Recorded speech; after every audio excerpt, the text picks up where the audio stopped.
Mabuhay mga kapatid. Talagang dapat tayong laging determined na mabuhay at bigyan ng buhay itong ating buhay para yung mga araw at mga oras na dumarating ay lalong magkakulay, lalong magkaroon ng kahulugan kahit pa nga tayo ay nasa ganitong situation. Dahil ang Panginoong Diyos natin ay nasa langit kahit tayo nasa lockdown. Kaya importante na nagpapasalamat tayo at laging nananalig, laging umaasa na ang Panginoon alam niya ang nagaganap at hindi siya mabagal, hindi siya mabilis, tama lang ang timing niya. That the work of the Lord will be made perfect and we will understand it. Ngayong mga panahon na ito na maraming kakaibang nangyayari sa mundo, maraming bigla naging prayerful. Yung iba magdrama pa talaga mag-pray with feelings and all that. Ano nga ba talaga ang pwede nating reviewin at balikan tungkol sa prayer? Ang pamagat ng ating pag-aaral, do not pray like them. Huwag silang tularan. First of all, do not pray to inform God. God is all-knowing. Hindi mo na kailangan i-inform ang God na, Lord, may sakit po ang nanay ko, para sasagutin ng Diyos. Alam ko. Lord, wala na po kaming sardinas. Alam ko. Lord, nag-aalala po ako. Alam ko. Alam ng Diyos yan. Ang dami-dami nating prayer to inform God. It's a waste of words. It's a waste of time. And really, anong na-achieve nun? Psalm 147 verse 5, Great is our Lord and mighty in power. His understanding has no limit. So alam na niya yan bago pa natin sabihin. Matthew 6:7-8, sabi ni Jesus, Sa pananalangin ninyo, huwag kayong gagamit ng maraming salitang walang kabuluhan, gaya ng ginagawa ng mga hentil. Akala nila ay papakinggan sila ng Diyos dahil sa haba ng kanilang sinasabi. Huwag ninyo silang tularan. Alam ng inyong Ama na nasa langit ang inyong kailangan bago pa ninyo ito hingin sa Kanya. Your Father knows what you need before you ask Him.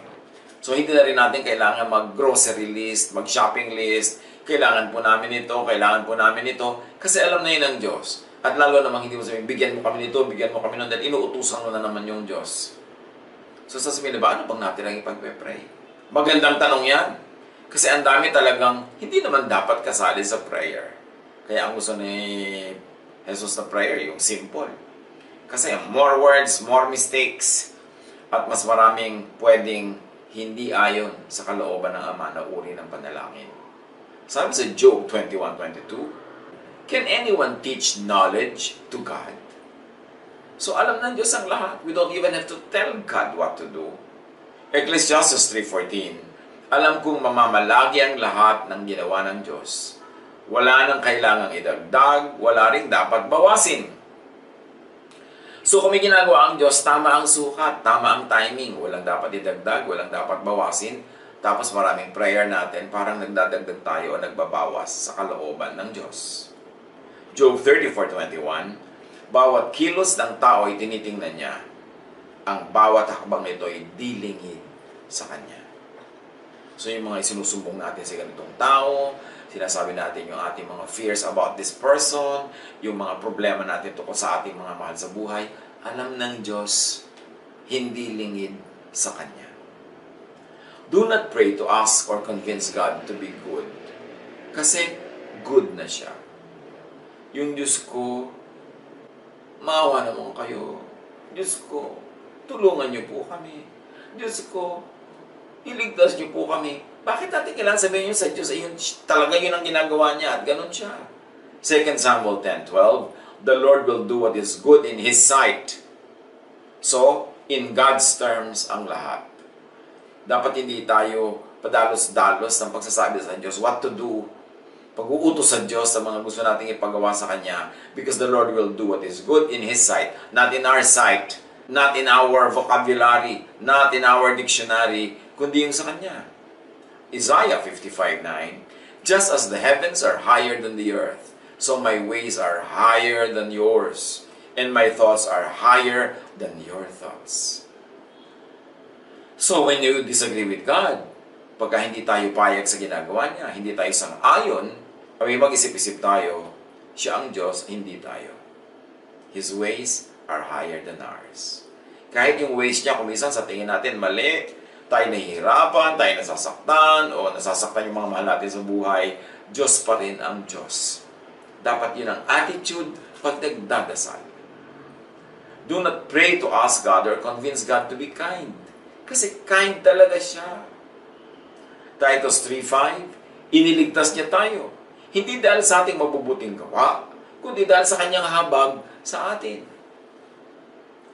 At kung napatunayan na ng Ama ang kanyang lubos at ganap na pag-ibig sa atin, ibigay na niya ang kanyang anak na si Jesus, ano pa kaya hindi niya ibibigay kung tamang ibigay, kung tama ang timing ng ating paghingi, o kung yun ang pinakamagandang dapat ibigay sa atin.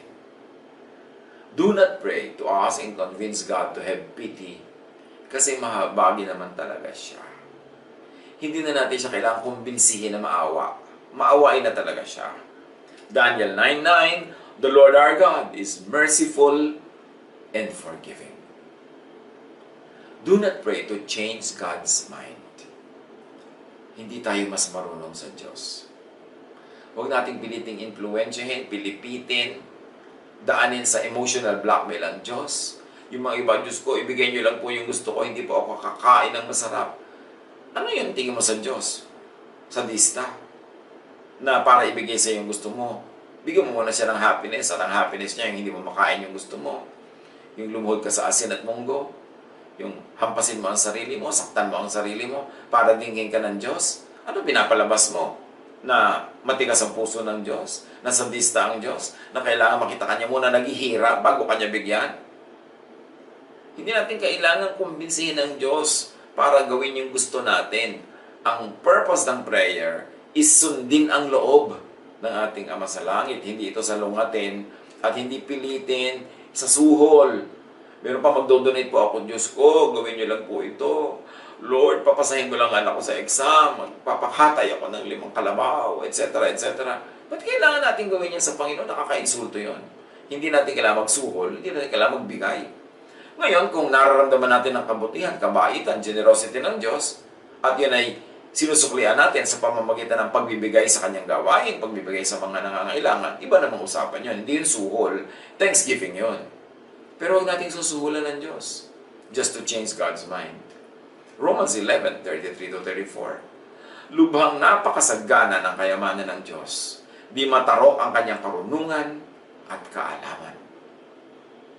Sino ang makapagpapaliwanag ng kanyang mga kapasyahan? Sino ang makakaunawa ng kanyang mga pamamaraan? Gaya ng nasusulat, sino ang nakakaalam sa pag-iisip ng Panginoon? Sino ang maaaring maging tagapayo niya? So lumagay tayo sa lugar. Let us not make God change His mind to bend to our will. Now, because God is all-knowing, God knows best. The best according to the thought of God is probably not always the best according to our thoughts. Eh, sino ba tayo? Di ba tayo ang creation? So, submit tayo sa Creator.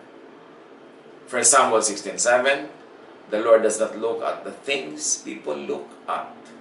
Iba ang kanyang pamantayan, iba ang kanyang iniisip, iba ang kanyang layunin. So, trust. Dapat tayong maging mapagtiwala. Lalo sa mga panahon na hindi tayo agree sa Diyos. Sa mga panahon na mas gusto natin siyang pangunahan para ang mangyari yung gusto natin, trust God. Flow with the Spirit. Just go along. Do not resist the will of God. People's concern should be to seek God's will and submit to it. Proverbs 16:1-4. To humans belong the plans of the heart, but from the Lord comes the proper answer of the tongue. Iba yung iniisip mo, pero ang Diyos ang merong final say. All a person's ways seem pure to them, but motives are weighed by the Lord. The Lord works out everything to its proper end. Sa tingin natin kuminsan, tama tayo, malinis tayo, mabait tayo, pero lahat ng yan, sinusukat, tinitimbang ng Diyos. At sabi, lahat dadilan ng Diyos sa kanyang happy ending, proper ending, correct ending. And sometimes, the proper ending is not always the happy ending for everyone concerned. So, willing tayo dapat to be happy with the decision of God. Do not pray to be seen and praised by people. Ayaw na ayaw ni Jesus yung display prayer. Matthew 6:5-6. When you pray, don't be like the hypocrites. They love to stand in the synagogues and on the street corners and pray loudly. They want people to see them. The truth is, that's all the reward they will get. But when you pray, you should go into your room and close the door. Then pray to your Father. He is there in that private place. He can see what is done in private, and He will reward you. Paulit-ulit si Jesus niyan. Magdadasal ka, manahimik ka sa loob ng iyong silid. Wala po akong kwarto, sabi ng iba. Ipikit mo ang mata mo, yun ang kwarto mo. Nag-iisa ka na. At kasama mo ang Diyos, na pag-iisa ka kasama ang Diyos. Gusto ng Diyos nakikipag-ulayo sa iyo personally, privately, person to person. Hindi isang damakmak ng tao yung nakapaligid. So do not pray to perform. Kasi kung maraming tao, lalo magpe-pray leading ka, yung pinapaganda mo pa yung poses mo, papakyot pa kuminsan yung iba. Yung iba naman, napakarami mga bulaklak na mga salita. Ang haba-haba, lalo may audience, may camera, hahaba pa yan. The more public, the more temptation to perform. Marami yung tatanong, uy, ba't hindi po namin kayo nakikita nagpe-pray? Kailangan mo ba talaga makita? Kailangan i-display sa harap mo para malaman mo nagpe-pray ang kapwa mo. Ang gusto ni Jesus na prayer, private, quiet. Hindi masama, hindi bawal mag-pray sama-sama. Ginagawa din yan ng mga believers ng New Testament time.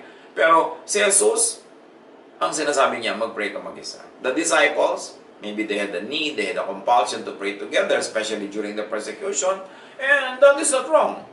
Pero kung tatanungin niyo, si Jesus sabi niya, mag-pray ka mag-isa. Ang nakikita ng Ama na pakikipagsarilinan mo sa Kanya, gagantimpalaan niya yun. Matthew 6:16-18. When you fast, don't make yourselves look sad like the hypocrites. They put a look of suffering on their faces so that people will see they are fasting. The truth is, that's all the reward they get. So when you fast, wash your face and make yourself look nice. Then no one will know that you are fasting except your Father, who is with you even in private. He can see what is done in private, and He will reward you. Same with prayer. Hindi mo kailangan ipakita sa iba. Hindi mo kailangan patunayan na madadasalin ka. Hindi kailangan laging nakikita. Ang gusto nga ng Panginoon, makipagsarilinan. Tsaka siyempre, pag private yung prayer, hindi mo na kailangan mag-isip ng vocabulary, hindi mo na kailangan isipin yung pronunciation, hindi mo na kailangan mag-isip kung paano makaka-impress yung prayer mo, paano mabe-bless yung iba. So, very sincere ka lang, which is God-pleasing. Yan ang gusto ng Diyos. And do not pray to earn points with volume of words, with repetitions, and with drama. Yan ang kuminsan ang problema sa public prayer. Nagiging performance. Nagiging pasikat. Yung kailangan maging napakaganda. Matthew 6:7. Sa pananalangin ninyo, huwag kayong gagamit ng maraming salitang walang kabuluhan. Gaya ng ginagawa ng mga hentil. Ang akala nila ay papakinggan sila ng Diyos dahil sa haba ng kanilang sinasabi. Dahil nga napakarami ngayong oras magdasal, napakarami ngayong biglang naging madadasalin, kaya kailangan reviewin natin. Ano nga ba ang mga katuruan ni Jesus tungkol sa pananalangin? Matthew 6:9-15. This is then how you should pray. Our Father in heaven, hallowed be your name. In other words, pray to honor God. And to honor God means to submit to His will, to be kind, to be forgiving. Your kingdom come, your will be done on earth as it is in heaven. So pray to obey God's will, not to tell God what to do. Give us today our daily bread, so pray for today's food, which is symbolic also. Be contented with what you have now. Huwag ka mag-hoard. Kailangan i-share mo ang iyong mga resources. Maging masaya ka sa isinusupply sa iyo sa araw na ito. Dahil sabi ni Jesus, tomorrow's problem will have its own solutions. And forgive us our debts as we also have forgiven our debtors. So pray to be forgiven the way you forgive others. So mas dapat mo ipanalangin na maging mas mabait ka, maging mapagpatawad, kasi yung sukat na ginagamit mo sa kapwa, yun din ang magiging panukat ng Diyos sa iyo. At sabi ni Jesus, itong panalangin nyo, and lead us not into temptation, but deliver us from the evil one. Pray to be delivered from temptation, from the evil one, and from yourself, from oneself. Dahil sabi ng James 1:13-14, whenever you feel tempted to do something bad, you should not say, God is tempting me. Evil cannot tempt God, and God Himself does not tempt anyone. You are tempted by the evil things you want.